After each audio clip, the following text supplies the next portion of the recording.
Assalamualaikum warahmatullahi wabarakatuh. Alhamdulillah hari ini kita bertemu lagi ya nak, pertemuan kita yang kedua ini. Hari ini Ibu akan menjelaskan tentang mengenal Asmaul Husna. Sebelum kita membahas lebih jauh tentang Asmaul Husna, baiknya kita harus tahu dulu apa sih sebenarnya Asmaul Husna itu. Iya, Asmaul Husna adalah nama-nama Allah yang baik sesuai dengan sifat-sifatnya. Nama Allah yang baik sebagai bukti kemahaagungan dan kesempurnaan Allah. Keagungan Allah tidak akan bisa dibandingkan dengan makhluknya. Sebagai makhluk, kita wajib meyakini keagungan dalam sifat-sifatnya. Nah, anak-anak Ibu, dalam kita berdoa, biasanya kita dianjurkan menyebut nama-nama Allah. Tentu tahu kan kalian nama-nama Allah yang terangkum dalam Asmaul Husna. Seberapa sering sih kalian melafalkannya di dalam doa kalian atau di dalam keseharian kalian? Semoga setiap hari ya nak, atau bahkan kalian sudah hafal semuanya 99 nama baik Allah Subhanahu wa ta'ala. Ketika kita beraktivitas, kita dianjurkan untuk selalu berdoa. Kenapa kita harus selalu berdoa? Itu karena apapun yang terjadi di dunia ini adalah bentuk kemahakuasaan Allah yang menetapkan semuanya. Itulah kenapa kita harus selalu berdoa. Keberadaan Allah tak bisa kita lihat, namun bisa dirasakan nak. Sifat Allah yang terkandung dalam Asmaul Husna menunjukkan keberadaan Allah. Ada beberapa sifat-sifat Allah dalam Asmaul Husna atau nama-nama Allah dalam Asmaul Husna. Kali ini Ibu akan menjelaskan hanya beberapa saja dari 99 nama-nama Allah atau sifat-sifat Allah. Dan beberapa yang akan Ibu bahas yaitu Al-Mu'min, Al-Azim, Al-Hadi, Al-Adil, dan Al-Hakam. Yuk kita bahas satu persatu nak. Untuk Al-Mu'min, artinya Allah yang maha memberi rasa aman. Kita punya Allah sebagai maha pemberi rasa aman. Sebagai makhluk Allah, dianjurkan untuk meminta perlindungan hanya kepada Allah. Ketika misalnya kita mengalami kesulitan, maka kita harus meminta perlindungan pada Allah. Nah, karena hanya Allah yang akan memberikan perlindungan bagi yang meminta perlindungan kepadanya.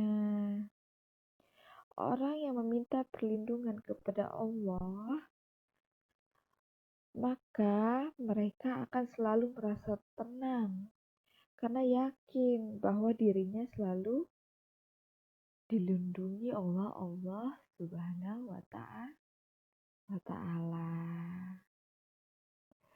Kemudian selanjutnya yaitu ada Al-Azim. Apa sih artinya Al-Azim? Artinya Al-Azim itu Allah yang maha agung. Nah, coba perhatikan di sekitar anak-anak Ibu. Ada langit, awan, pohon, dan sebagainya. Nah, siapa yang menciptakan itu? Ya, tentunya Allah Subhanahu wa Ta'ala. Nah, seluruh alam semesta ini dan isinya diciptakan oleh Allah Subhanahu wa Ta'ala, yaitu zat yang maha agung. Tidak ada satupun zat yang menandinginya. Itu kenapa Allah disebut Al-Azim. Allah yang maha agung. Dan selanjutnya Al-Hadi. Al-Hadi artinya Allah yang maha memberi petunjuk. Nah, anak-anak ibu, pernahkah kalian tersesat dalam perjalanan? Lalu apa yang dilakukan? Ya, kita bisa mencari jalan lainnya untuk sampai ke tujuan. Nah, di dalam kehidupan kita, Nak, kita harus meminta petunjuk agar kita tidak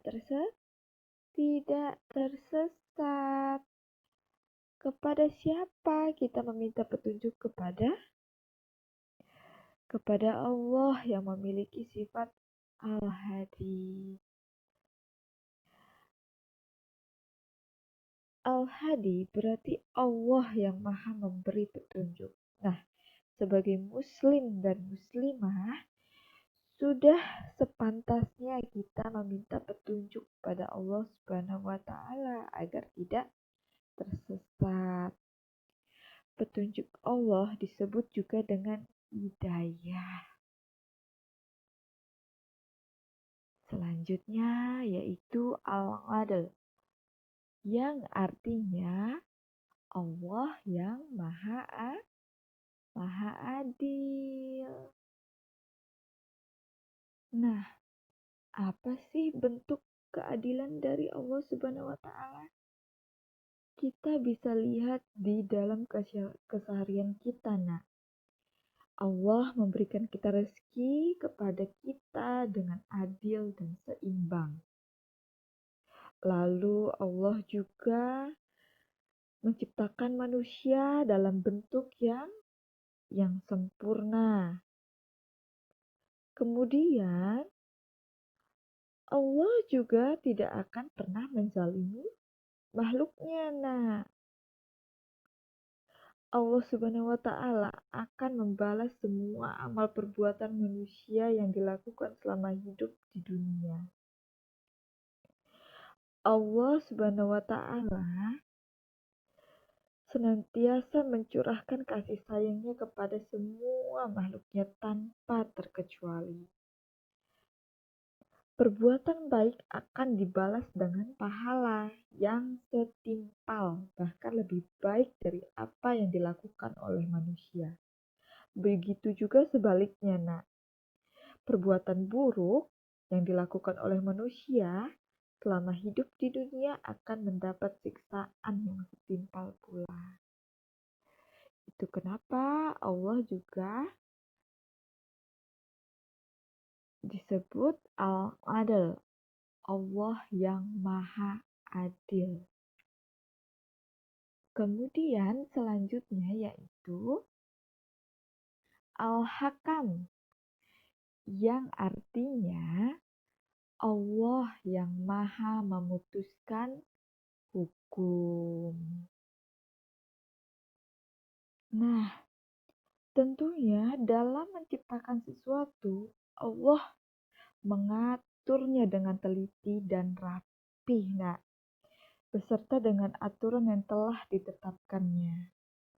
Tentu hukum Allah yang berlaku itu berbeda dengan hukum yang diciptakan oleh manusia.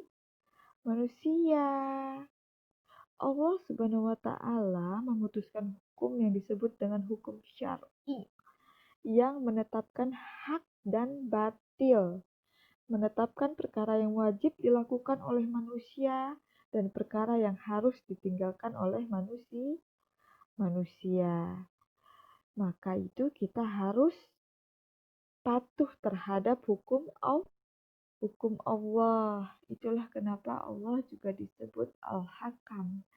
Allah yang maha memutuskan hukum. Tentulah Allah yang tahu mana yang baik untuk umatnya. Nah, maka kita harus mematuhi segala perintahnya dan menjauhi segala larangannya.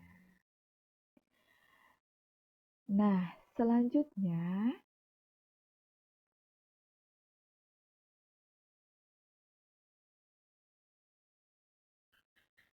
kita akan membahas tentang bagaimana sih cara mengamalkan Asmaul Husna. Nah, bisa dengan cara berzikir, berdoa, dan bersyukur. Dengan berzikir kita selalu mengingat Allah. Dengan berdoa kita juga selalu meminta segalanya hanya kepada Allah. Dengan bersyukur pula kita selalu bisa menikmati apa yang telah diberikan dari Allah kepada kita. Itulah beberapa contoh cara kita mengamalkan Asmaul Husna, nak. Selanjutnya,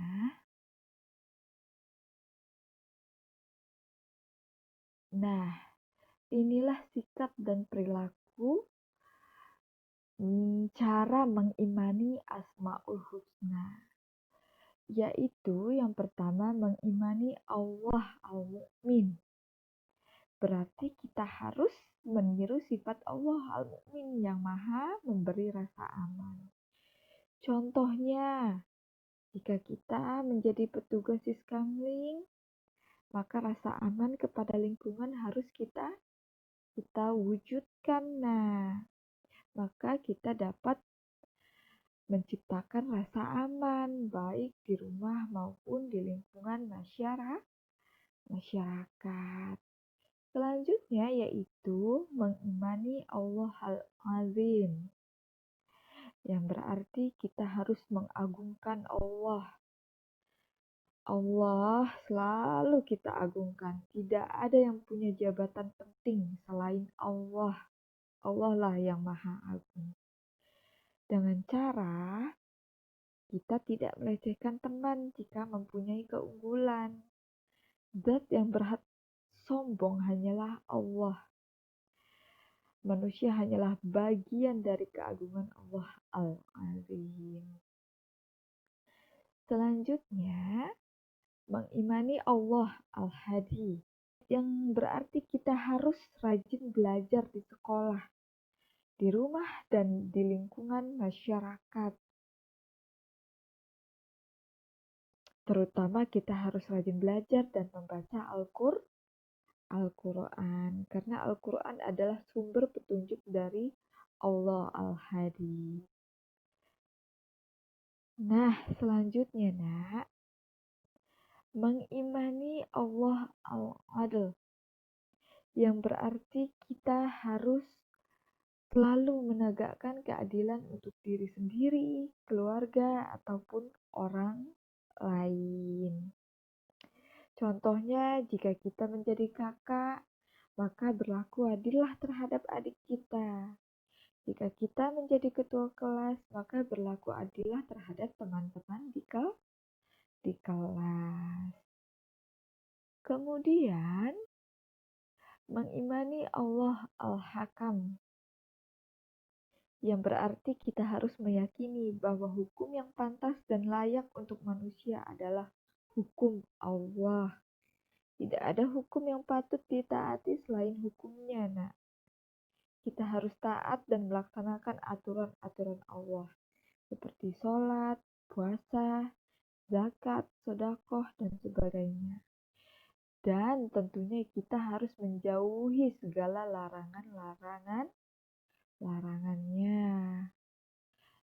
Nah, itulah tadi penjelasan Ibu tentang mengenal Asmaul Husna.